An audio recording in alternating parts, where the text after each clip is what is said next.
Well, hello, everyone. Good to have you on my podcast this morning. Um, this is Sarah Thurman Price, and I'm recording here from my living room in Leander, Texas. Today is a really big day. Thanks for listening on to my podcast, Small Beginnings with Sarah. Yet there's still more small beginnings, y'all, I thought. When I first named my first book, Small Beginnings, A Journey to the Impossible, I think it was 2017, I really had no idea how that title and even the title of my podcast would be so relevant in so many areas and zones of my life. See, today is the day that the movers are coming to Wimberley, and I'm going to grab just a sip of water here. My home my home since 2011. Yeah. It hasn't been my home the last year and a half. I moved from Wimberley and I've been living with my new husband, Earl, here in Leander. But we're in transition right now.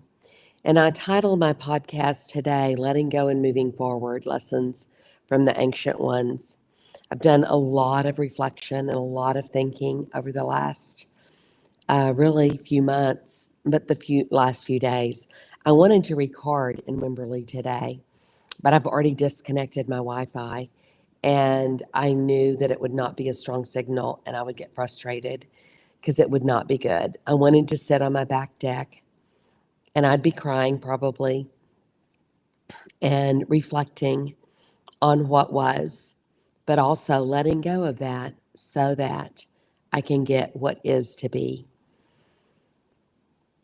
Y'all, this is a hard thing. And so I asked actually AI this morning, can you give me some examples in the Bible? And there were at least 5 that came up. But I wanted to talk about Abraham and Joshua, and certainly not forget Ruth, who followed Naomi after her husband's death, who gave up everything, the disciples who gave up everything, their nets, their fishing to follow Jesus, the children of Israel who left Egypt. They were slaves there, but it was still really hard. And I think that's an example like, even if you're a slave, it's hard to leave that. It's hard to leave the known for the unknown. Somehow God made us. So today, y'all, I have some beautiful scriptures that I'll share at the end, but I wanted to go through my learnings and do a little bit with Abraham and Joshua, a couple of scriptures there, and just see how this could affect you, how you could be blessed by this. You know, you may not be moving houses, but y'all, there's change is inevitable in our life. And what I keep remembering and telling myself is, Sarah, you have chosen this. You have chosen to leave these things to go to the next step. These are your choices. Like, God has not forced me. I have made these choices, and I'm so blessed that I've made these choices. But it doesn't mean that it's not hard. And so there's hard in the letting go and moving forward, but yet there's faith to believe what is to come will be better. God will use it with purpose in my life. So, y'all, when we look at Abraham in the first few verses of Genesis 12, verses 1 through 4, God is asking Abraham to leave his country. It says, the Lord had said to Abraham, leave your native country, your relatives, and your father's family, and go to the land that I will show you. I will make you a great nation. I will bless you and make you famous, and you will be a blessing to others. I will bless those who bless you and curse those who treat you with contempt. All the families on earth will be blessed through you. So Abraham departed as the Lord had instructed, and Lot went with him. And Abraham was 75 years old when he left Haran. Well, I'm not quite 75. I'm 68, well, 67 and a half, 67 and three-fourths, let me just say.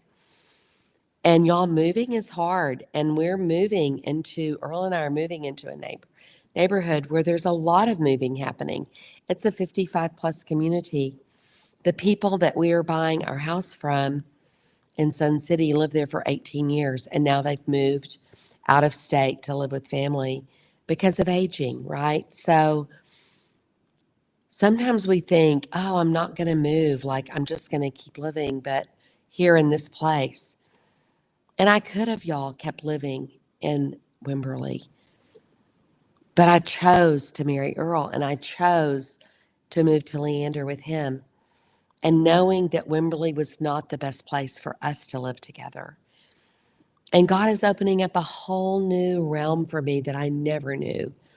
And that's this game of golf, this time in nature, connecting with the birds and the deer and my golf clubs and my golf balls and the greens, and the golf courses. We're moving to where we have access to 3 golf courses. We haven't played them yet because it's a private, and until we buy, which is on December 19th, we actually cannot play yet until we're actually homeowners. We could be a guest, but honestly, we haven't had time to do that. So, y'all, Abraham left. He was 75. He left what was familiar because God told him to. And I don't want to be so presumptuous to say God told me to move, but the deal is God has been in this flow since September when I started feeling like I should sell my Wimberley house. And then, y'all, it just flowed. I came back from being overseas visiting Jordan and his family. And then, like, I said, Earl, I don't think we're supposed to wait to sell my house. Like, I felt that all day. It was a few days after I got home, I was praying. It was a Thursday. And all day I just kept hearing God say, like, why are you waiting? Like, do it now. So we went the next day to Wimberley, and Earl's like, it's ready. Like, this is a 5-star resort. Let's put it on the market. So we had to look at our Airbnb schedule. And the week Sunday, it was open. We put it on. Y'all, by Wednesday, we had double offers coming in. And we're selling it to an amazing young family, young couple. It's their first home, and they recognize the Spirit of God that's been inhabiting the house and the property, and they're ecstatic and excited to have it as theirs. And I knew it was not a place that Earl and I would move to. I thought it might be, but then it became clear, no, it wasn't the right place because we need to establish our own home together. And so I'm leaving an art studio that is a dream. My goodness, it's a dream. 16 by 20 with a quiet air conditioning, quiet heating, amazing space. Many have visited me there and painted and created and felt God's Spirit in that room. But yet I'm leaving. And what am I coming to? A space in the garage. I'm bringing a desk type thing that Wayman had made me, and I'll create there, and I'll create on our back patio, and I think I'm going to be like a vagabond artist. Um, I'll create in studios in Sun City. I know I haven't visited them yet, but I think I can go and paint certain days of the week in a studio up there and just carry my things with me. And I think it's going to be okay. Like, I feel like I'm letting go. It's hard. I will tell you, closing down my studio has been hard, and I have to do more today. The movers are coming today. They were coming early this morning, and then they moved it to noon. So as soon as I finish this, I'm getting in the car and driving to Wimberley and finishing and watching the new movers like load everything. I don't know if I've ever had movers before. It's always been me and family and friends. But I decided to pay for movers because I'm getting old and it's just easier. Like, we're doing that. I chose to do that. and I'm thankful. But y'all, Abraham left at age 75 because God told him. So I think my point here was God didn't ask me to leave, but I feel his presence and his guiding me as I go along. The next example I want to talk about is Joshua.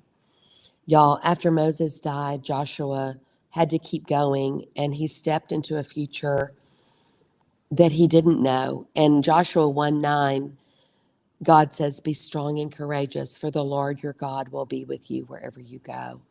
Y'all, this is a promise. And so I'm holding on to that promise. That wherever I go, God is going to be with me. Wherever you go, if you're making some changes, then God will be with you. And I want to go through 4 of my learnings from the past few weeks, and I'm still learning. But number 1 is about my stuff, okay? My stuff, the treasures that I've held on to, the treasures that have been in my family, my great grandfather's rocking chair, my grandmother's sewing machine, Singer sewing machine that I learned to sew on in 1965. Most amazingly, like 3 bookcases, oak bookcases that Wayman and I bought, unstained, raw wood, like beautiful oak, 3 bookcases, 90 inches tall. In 1986, when we moved from San Angelo to Houston, and we needed books. We loved books. We had lots of books. And we needed 3 bookcases, and we bought them. And there was the cool thing about these bookcases, they had shelves underneath. Y'all, I'm sharing this story vulnerably because I love these bookcases. We bought them in 1986, and they moved with us every place we lived. From each house, they moved with us to Austin in our 1-bedroom apartment. They moved with us to Wimberley into that house. And then after Wayman passed, my beautiful friend Ann helped me rearrange his workshop into my art studio. And we moved them into the art studio. And they held my paintings, and they held my canvases, and they held my books, and they held my encaustic materials. They held my treasures awaiting to become something that they weren't yet, the raw. And I treasured these bookcases, and I put them on Facebook Marketplace a couple of weeks ago. And actually, I was remembering I only had 2 of them. And then when I went last Saturday, I'm like, oh my goodness, I had 3 of them. And I was trying to sell them. And I'll just tell you what I was trying to sell them for. A piece, $225. But if you bought both of them, $400, $200, I dropped the price. Nobody wanted them.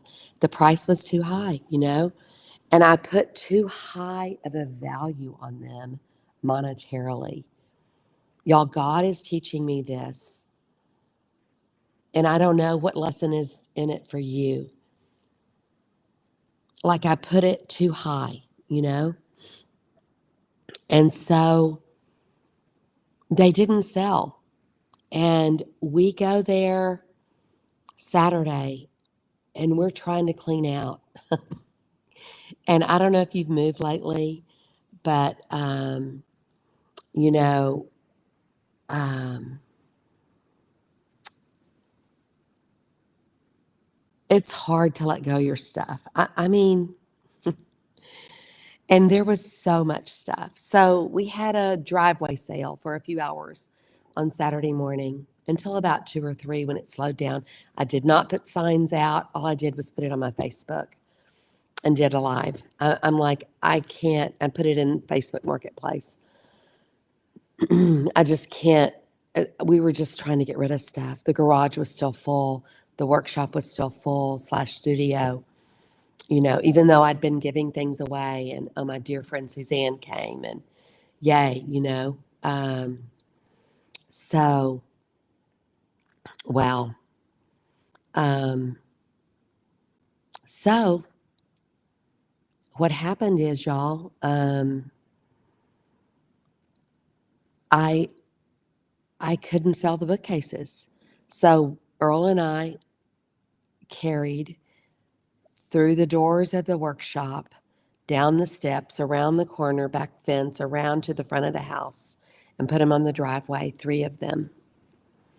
And they didn't sell that day. And by 3 o'clock, I told Earl, we're not moving this stuff back in the garage. I had big canvases, some 5/8 inch, and I said, I'm just gonna, you know, I'm just gonna put everything for free and write a sign and say, free stuff, moving, come get it, Merry Christmas. And the driveway was full of stuff, including 3 bookcases that I treasured, that I thought I could get money for. And y'all, we left probably about 4:30 Saturday afternoon with those 3 bookcases. I changed up my Facebook Marketplace ad and said it's all free. I probably had at least 15 people message me on Facebook Marketplace. Do you still have the bookcases? Do you still have the bookshelves? Do you have? I'm like, they were there at 4. So some unknown people came and got them. I have no idea. Did one person get all 3 of them? Or did 3 different people get them? I don't know. But this is a lesson that God is trying to teach me gently, because He is so gentle in this. Sarah, you treasured these too highly, and then you gave them away. And He's proud that I gave them away. I mean, when you're at the end, y'all, you just have to release stuff. Like, why do we hold on to think that that is where our joy will be? Today, if you are watching this, if you're listening, you can't see it, but today I chose my coffee cup, Joy, Joy. Today I am choosing joy. When I get to Wimberley, and I think I'll be finished today, I'll sweep out the rest of the workshop, and once the rugs get pulled up, I'll vacuum. I've got half of the house already ready, just really 2 rooms still to sweep and clean after the furniture gets moved out.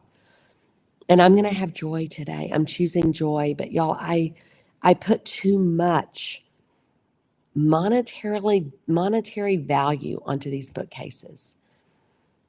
And now they're released, and there is a freedom there. My neighbors took pictures on Sunday for me. What was left, I'm like, yay, more gone, more gone. And then I could put no more bookshelves, y'all. I honestly had 15 to 20 people writing me, are the bookshelves there? Are the bookshelves there? They all wanted them, not for a price, but for free. And they're gone to somebody. And I know they are excellent, but they're not mine anymore. I've released them. So I don't know what you're holding on to, and I don't know what I'm still holding on to that I need to release to get the freedom to say it's not about this stuff, y'all. So, number 2, I just want to say God has been very kind and gentle to my heart in releasing these physical things to receive a deeper spiritual understanding of things. See, my family has had a lot of treasures. They're old, okay? My great-grandfather's rocking chair, it's not something I ever used. My aunt gave it to me after my uncle died. But it's been in the garage because it was very bulky and it didn't really fit in my house. And so now it's going to a namesake nephew, like 3 down, And I don't know if he'll ever really use it, but guess what? I've released it to them. My grandmother's sewing machine that I learned to sew on in 1965, Singer. I used it as a little table and fixed it so nicely for me when we redid my house after Wayman died. And a little held the pitcher, the porcelain pitcher, ironstone pitcher, and wash basin. But I'm not carrying it to the new house. And so my niece is getting it, which I'm super excited about, if she'll ever use it. But the thing is, when we give something away, we release it, and we don't need to have expectations that it's going to get used. They may put it in the junk pile. I mean, Earl and I on Saturday, we checked at the recycling center in Wimberley. It was open. It's the junk yard. And it was open.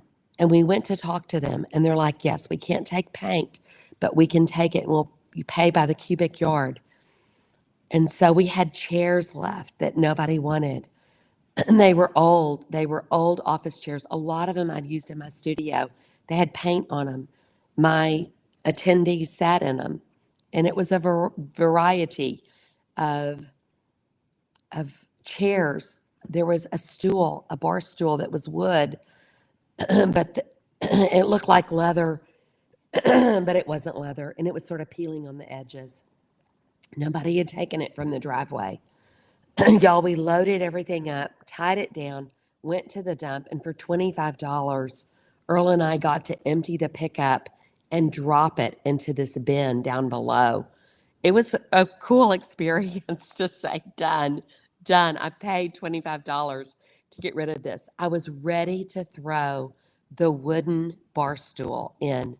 And a man who was dumping his trash right on the next lane over said, is that wooden? And I said, yes. He said, can I have it? I'm like, yes, you can have it. I said, I used it in my studio. He said, I have a studio. I want to use it in my studio. And I got to give it to him. So it was just, y'all, this deal that God was gentle in my heart there. The tables that Wayman made are now going to be used, released, not sold, but released to the next people. And God's been very kind to me.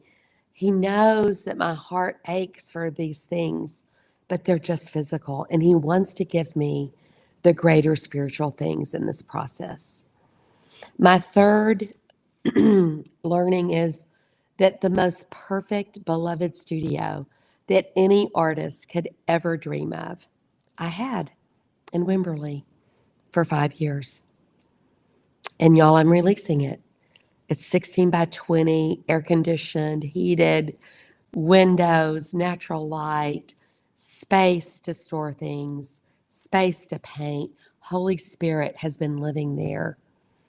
And I have taken it apart and released for the new. And what am I going to have? Am I going to have an art studio in my new home? No, that the way this house is that we fell in love with, it doesn't have an indoor art studio. It has a beautiful covered patio looking into a green belt with an in-ground waterfall that is heaven.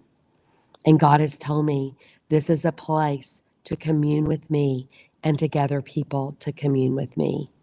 It's a gathering place and it's a communion place with me. But I don't have my own art studio. I'm going to have a corner of the garage. Like, I don't really know. I'm going to be an artist on wheels. I'm going to carry my stuff up to the art studio in this senior plus community. I think they have art studios you can go and use for a day or a few hours. I don't really know yet. But I'm like, okay with that. Why? Because I feel God telling me, let go of this because what I have for you is greater. I'm not going to stop painting, but I'm not painting only, like God's expanding me. I already know I'm going to have a Friday morning prayer time at my house open for others to come and gather, to intercede on others' behalf, to bring each other to the feet of Jesus to pray. I already know that. Like I've already been inviting people and they're coming. And so there's more. Like you can't hold on to it all, Sarah. You've got to let go. And so my fourth learning is that my choices, these are my choices. God has not forced me to do this. I am choosing to let go of the old to receive the new. And I don't know what all it is, but I'm doing it with joy today. And yes, there probably will be some tears. So there's 4 verses I want to read to you, and then I'm finishing up and getting in the car and driving to Wimberley to meet the movers. Forget the former things. See, I'm doing a new thing. Now it springs up. Do you not perceive it? This is Isaiah 43, verses 18 and 19. Y'all, I'm not erasing the past, but I'm loosening my grip. I'm not forgetting, but I'm loosening my grip so that I can receive what God has in front of me. And I know it's going to be amazing. I know it's going to be amazing. I know it's going to be amazing. I mean, it's communion with Him, it's intercession, it's gathering people together. It's deeper and wider than maybe I've ever experienced. But I have to release the old to get the new. Ecclesiastes 3:1, for everything there is a season and a time for every purpose under heaven. Y'all, I am embracing this truth that Solomon wrote in Ecclesiastes 3:1. I'm stepping into a new one as I honor the one I'm just leaving. Hebrews 11:8, by faith, Abraham obeyed when he was called to go.